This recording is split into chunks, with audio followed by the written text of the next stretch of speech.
O Seminário de Lamego acolheu as primeiras jornadas jurídico-pastorais que centraram o debate no matrimónio e na família. O tema está em sintonia com o plano pastoral da Diocese e com o sínodo sobre a família que a Igreja está a viver.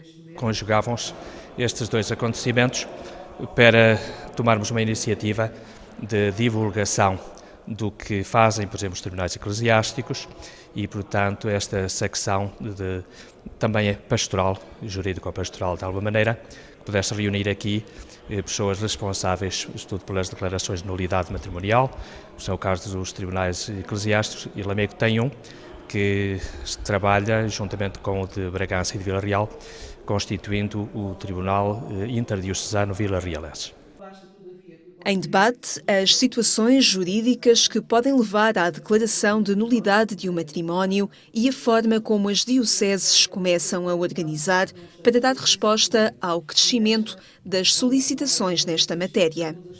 Nós vemos que as pessoas estão cada vez mais despertas para esta questão e procuram, na medida em que se aproximam ou reaproximam da Igreja, ou se aproximam pela primeira vez da Igreja, encontrar uma situação, resolver a situação anterior e regularizar a sua situação, de modo a ter acesso aos outros sacramentos e se integrar plenamente e, portanto, põe a hipótese desta via judicial para resolver a sua situação anterior.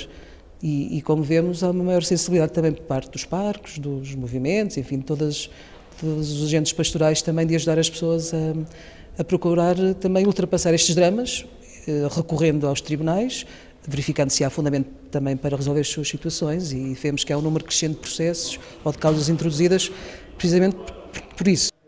O tema e o debate despertou o interesse de muitos sacerdotes que se deparam com estas situações na sua ação pastoral, mas também especialistas em direito civil que querem estar a par das respostas do direito canónico. Em regra, as pessoas não estão muito viradas para o direito canónico, não é? Muitas vezes não sabem tão bem. Portanto, põe-se o problema de não se entende o casal por qualquer motivo e tal, que se separam-se, dirigem-se ao advogado, em regra e tal, portanto querem tratar do divórcio, tratam apenas do divórcio, o divórcio civil, mas não veem esta perspectiva canónica da nulidade. Portanto, eles ao divórcio, mas o divórcio não é nulidade. Assim, o casamento de Deus fica registado como tal, não há nulidade. Ao passo que aqui, se há causas de nulidade, as pessoas voltam à situação de solteiros.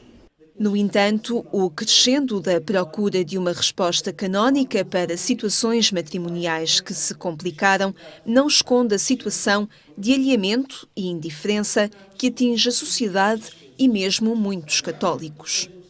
São poucas as pessoas que ainda se põem estes problemas, apesar de tudo, na Igreja, não é? Isto é, que sentem, sei lá, pois o matrimónio está em risco, pode ser nulo ou posso pôr essas questões, já nem sequer põem as questões. Por exemplo, há gente também que, segundo as leis da Igreja, estaria os chamados recasados, não é?